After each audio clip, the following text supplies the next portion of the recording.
It is week 4, so we are halfway through. And the book has definitely picked up a lot for me the last few weeks, so I'm excited to talk about that. So before I get into that, I guess we can talk about I picked a new location again this week for the video. This is one of the gardens that I have in my house, and it was the most shaded area today when I went to do the video, and it is really hot out. So I wanted to make sure I got to be sitting in the shade a little bit. And also my hair is pretty wild today because my oldest actually put it in 2 cute French braids last night, which I slept in it and kept it like that all day. So now I have big curly-ish hair, which is pretty fun. Alright, so let's get into the reading. We start out this section and Jane points out that there's going to be some host guests, and then she starts to really think about it because as they arrive, she starts to see that there, might be a bit of a love interest going on with one of the hostess, Mr. Rochester. So she's starting to kind of ponder that a little bit. But before she gets too deep into that, she says, "It is madness in all women to let a secret love kindle within them, which, if unreturned and unknown, must devour the life that feeds it, and if discovered and responded to, must lead Ignis like into merry wilds whence there is no extrication." So Jane is officially referring to what she's experiencing as love for Mr. Rochester, and so that's one of the big hallmarks of this section. She kind of uses the word love many, many times, which is kind of interesting to observe. So that was one of the quotes that I wanted to mention here, and it's mainly just to point out the fact that Jane is feeling that she's in love with Mr. Rochester, but she's kind of berating herself a little bit, like, I'm being a silly girl, I shouldn't be feeling this way, that sort of thing.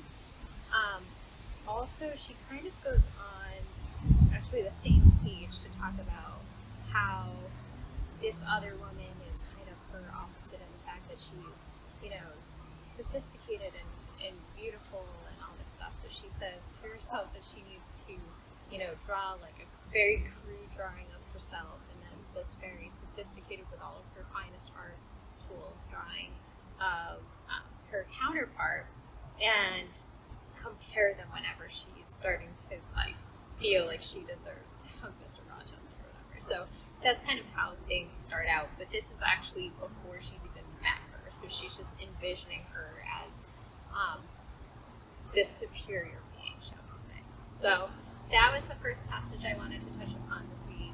I'm very curious to hear your thoughts as well.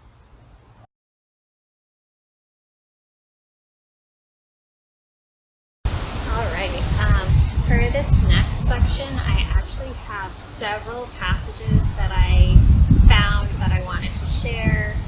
Only one is the prompt. At this point of the time I'm recording, I don't actually know which one I'm making the prompt yet, but one of these will be the prompt, and the rest are just kind of discussion points that I wanted to also bring to the table. So the first one is, no sooner did I see that his attention was riveted on them, that being the other house guests that were in town, and that I might gaze without being observed, then my eyes were drawn involuntarily to his face. I could not keep their lids under control. They would rise, and the arrows would fix on him.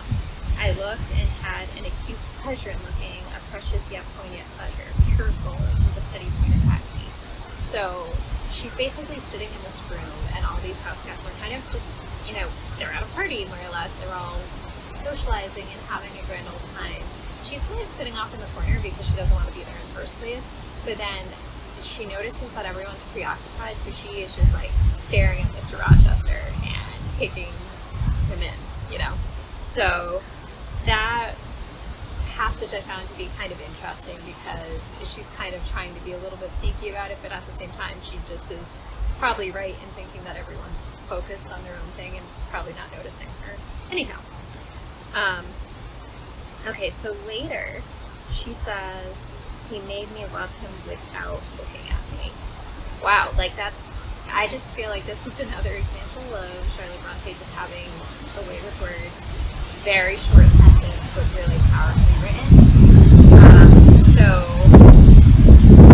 it's basically like this philosopher is more or less at this point, and she's saying like it doesn't matter. I'm in love with him anyway, and I really found that to be a powerful sentiment and kind of can be true with how we can fall in love sometimes. So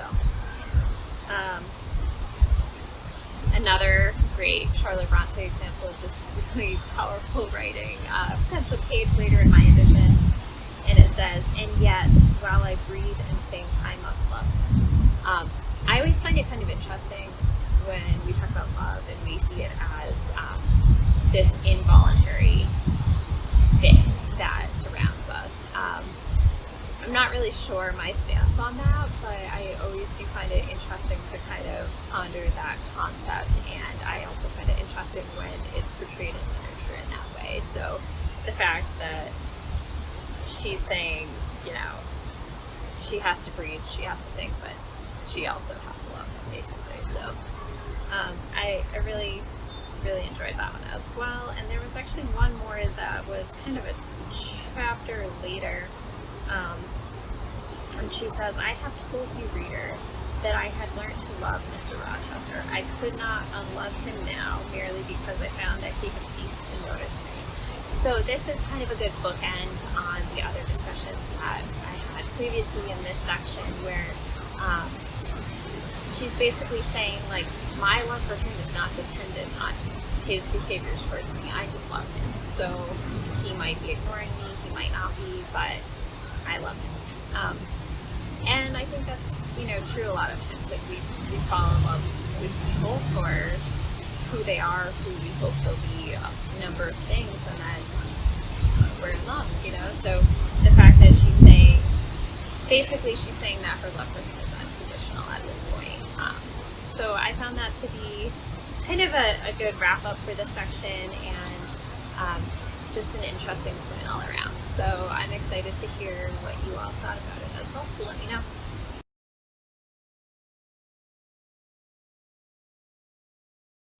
Alrighty, so kind of continuing on this section, this whole chunk for the reading for this week is really going to be focused a lot on Jane and Mr. Rochester. But I did find something that I found kind of interesting, that she is thinking to herself about Mr. Rochester and his guest that he has visiting the house right now. And she thinks to herself, he is not to them what he is to me. I thought, he is not of their kind. I believe he is of mine. I'm sure he is. I feel akin to him. I understand the language of his countenance and movements. Though rank and wealth sever us widely, and something in my brain and heart, in my blood and nerves, that assimilates me then to him. Did I say a few days since that I had nothing to do with him but to receive my salary at his hand? Did I forbid myself to think of him in any other light than as a paymaster? Blasphemy against nature. Every good, true, vigorous feeling I have gathers impulsively round him. I know I must conceal my sentiments. I must smother hope. I must remember that he cannot care much for me. So it's just kind of an interesting thing, and I think this brings us back to one of the passages that I had selected early in our reading. But throughout the book, it seems like we're learning a lot about, class and professions, and how that ties in socially to different aspects. So she's basically saying, like, I'm being completely foolish for falling for him because there's no way that he can ever, be my partner or whatever. But she's also saying, like, he's not like that. So she's looking around at all of these house guests, and she's finding them to be really superficial. And she doesn't feel that way about Mr. Rochester. She thinks there's a lot of depth to him, and she's really learned his true nature in a lot of ways through their one-on-one conversations. So she's kind of sitting there thinking, what has he been doing entertaining these people when, they're kind of not good enough for him, basically. So Says this passage brings us back to that conversation of class is interesting, and I also just think it's really sweet when she's saying, like, he's a kid to me, we're the same family. So that's what I thought about that passage, but I'm definitely really eager to hear your thoughts as well.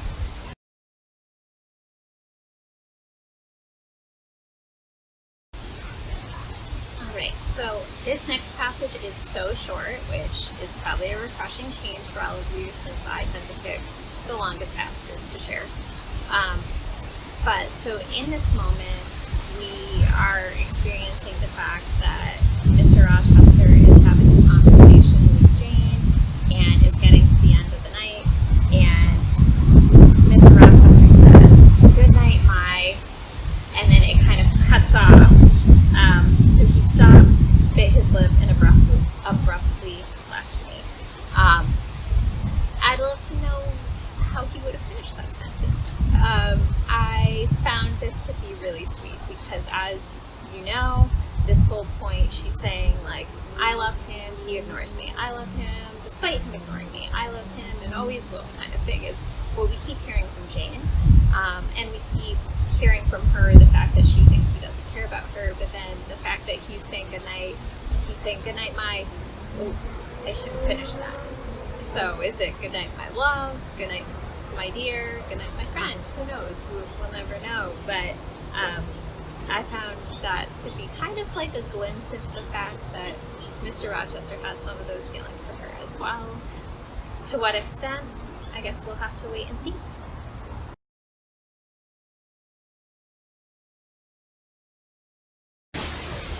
Alright, so this next discussion is going to be about the fact that Jane is really considering who this other person in Mr. Rochester's life is. So she starts to ponder about Miss Ingram. She talks about how she's not jealous and she doesn't feel like she should be jealous because she doesn't really feel that they're fairly matched. And she goes on to explain why. Pardon this seeming paradox, I mean what I say. She was very showy, but she was not genuine. She had a fine person, many brilliant attainments, but her mind was poor, her heart barren by nature, nothing bloomed spontaneously on that soil, no unforced natural fruit related by its freshness. She was not good, she was not original, she used to repeat sounding phrases from books, but she never offered nor had an opinion of her own. And it goes on like that. So first of all, I just find it hilarious to read insults in classic literature because it's just, I don't know, instead of just saying that someone's like an idiot or something, they just make it sound so eloquent that it's like a beautiful insult. And actually, to that end, currently my page-a-day calendar on my desk that my husband got for me for Christmas is Shakespearean insults. So pretty funny when you see things like that. So this passage, first of all, I wanted to share with you how funny I find insults in literature. Secondly, I wanted to just point out the fact that we've seen this major shift. So before Jane met Miss Ingram, she thought, like, she's this beautiful creature and she's more well suited for him and she's his equal, so like I'm just gonna bow out and let them be happy together. And then she meets the woman and she's like, she's shallow, she's not very thoughtful, she, doesn't really have much going on other than the fact that she comes from, a good family and wants his money. Like, that's pretty much where we land. So I just found that to be a very powerful turning point because now Jane is almost seeing herself as more of a candidate for his affection because she sees that they're more similar, as we discussed previously. She goes on a page or so later. She says, if she had managed the victory at once and he had yielded and sincerely laid his heart at her feet, I should have covered my face, turned to the wall, and figuratively have died to them. If Miss Ingram had been a good and noble woman endowed with force, fervor, kindness, sense, I should have had one vital struggle with two tigers, jealousy and despair. Then my heart torn out and devoured, I should have admired her, acknowledged her excellence, and been quiet for the rest of my days. And she kind of goes on to basically say, like, there's nothing convincing her that Mr. Rochester is even feeling no strongly for Miss Ingram either. So basically, she's still got it. Jane still got it. So let's see how that plays out as we continue through this book. And we're not quite even to halfway when we get to the end of this reading. So there's a lot that could happen for our dear Jane.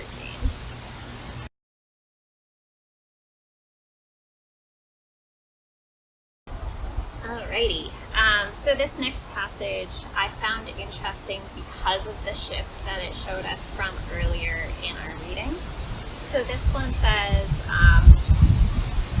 I was growing very obedient to my master. I was forgetting all his faults for which I had once kept a sharp lookout.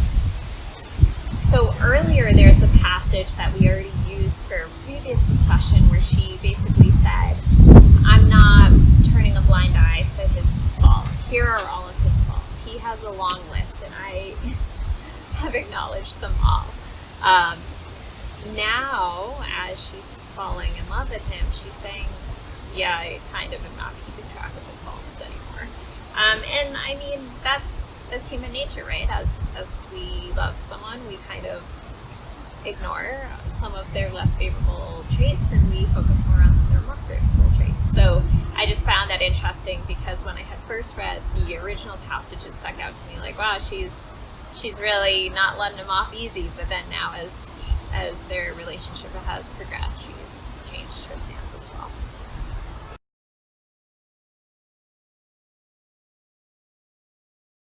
All right, so there's this interesting moment in this section that we read this week, and all the house guests are kind of hanging out, having a nice time, and Mr. Rochester has gone into town doing his business and he's not there, and a fortune teller of some sort has come, and she wants to give fortunes to all of the young ladies who are present. So all of the house guests go in one at a time, they get their fortunes told, and then once they're all done, someone comes to get Jane and says, oh, they said that there's one more person here, so why don't you go get your fortune told too? So she goes in there, and while she's receiving her fortune, the fortune teller is actually primarily talking to her about Mr. Rochester and Miss Ingram. So she's kind of like entertaining it at first, and the fortune teller is saying like, oh, do you think they're going to get married? And Jane's like, well, yeah, it seems that way. And the fortune teller says, I told her something on point about an hour ago, which made her look wondrous grave. The corners of her mouth fell half an inch. I would advise her black-avised suitor to look out. If another comes with a longer or clearer rent roll, he's dished. So this is kind of interesting. This fortune teller is saying basically that she told Miss Ingram that she was going to marry Mr. Rochester, and it didn't go over well, even though the woman is clearly there trying to marry him, but maybe she had hoped that her fortune was that, some other Prince Charming would come along or something like that. So Jane's kind of going back and forth. The fortune teller is trying to ask her a lot of questions, and they're kind of having this conversation. And then they reach the end, and kind of this face covering falls. Jane realizes that the fortune teller is actually Mr. Rochester, so he's been playing a trick on everyone all night as sort of a party game. Or maybe he wanted to actually figure out how people felt about other people like him. So no one else figured it out. They all were just so focused on the fact that he was a fortune teller, but Jane figures it out. And so they start to have a more candid conversation. And part of that conversation is that Mr. Rochester actually says, I wish I were in a quiet island with only you, and trouble and danger and hideous recollections removed from me. I just thought that was a really beautiful sentiment that he's saying to Jane. And then Jane's reply, "Can I help you, sir? I give my life to serve you." So even though she knows she was just kind of fooled by him and that he was trying to like sort of use this persona to gain insight about Jane, she still feels the same. And I found this scene to be a big turning point because up until now, Jane has seen Miss Ingram as this really superficial person, but we have had to assume that Mr. Rochester was just thinking she was fantastic. Now we're having this moment that it's like, no, she's not fantastic. She is only interested in him for his money, and he sees that. So that kind of made me excited, like, ooh, what's to come? What else are we going to see for Miss Jane Eyre? So let me know what you thought with that as well.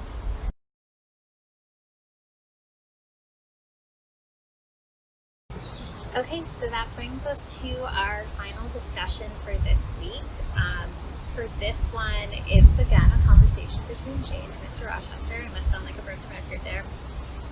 And so what's happening here is they are going for a walk. There was this whole situation that happened where this friend or acquaintance of Mr. Rochester was there, and there was an attack in the night, and Jane helped to care for him while Mr. Rochester went to get a doctor. And then now this friend has left, and it's early morning, and it's just the grounds are quiet, and they're going for a walk. So on the walk, Mr. Rochester says, "Suppose you are no longer a girl, well reared and disciplined, but a wild boy, indulged from childhood upwards. Imagine yourself in a remote foreign land. Conceive that you there commit a capital error, no matter of what nature or from what motives, but one whose consequences must follow you through life and taint all your existence. Mind, I don't say a crime. I am not speaking of shedding blood or any other guilty act which might make the perpetrator amenable to the law. My word is error. The results of what you have done become in time to you utterly insupportable. You take measures to obtain relief, unusual measures, but neither unlawful nor culpable. Still you are miserable, for hope has quitted you on the very confines of life. Your sun at noon darkens an eclipse, which you feel will not leave it till the time of setting. Bitter and base associations have become the sole food of your memory. You wander here and there, seeking rest and exile, happiness and pleasure. I mean, in heartless, sensual pleasures, such as dulls intellect and blights feelings. Heart weary and soul withered, you come home after years of voluntary banishment. You make a new acquaintance. How or where, no matter. You find in the stranger much of the good and bright qualities which you have sought for 20 years and never before encountered, and they are all fresh, healthy, without soil and without paint." So I find this interesting. He's obviously giving Jane a not very well veiled hypothetical of his own life, and the fact that he's basically saying that she's someone he's looked for his whole life is really sweet and very special. And this comes right at the end of our reading for the week. So this week we started out with Jane thinking heavily on the fact that she's in love with him and it's never going to be a returned emotion. And by the end, Mr. Rochester is speaking in these hypotheticals about how she's what he's been looking for his whole life. So I think there's going to be more to come in the next chunk that we kind of see maybe their relationship develop a bit. And also one thing I didn't actually mention in this section too was all of the talk of his friends kind of being rude to Jane because of her being a governess, her being this like tutor for his daughter, and in my mind that would be a good job. So it's kind of interesting too, thinking about the class, and if Mr. Rochester truly is falling for Jane, how will that impact based on the fact that not only is he her employer, but they do come from different backgrounds.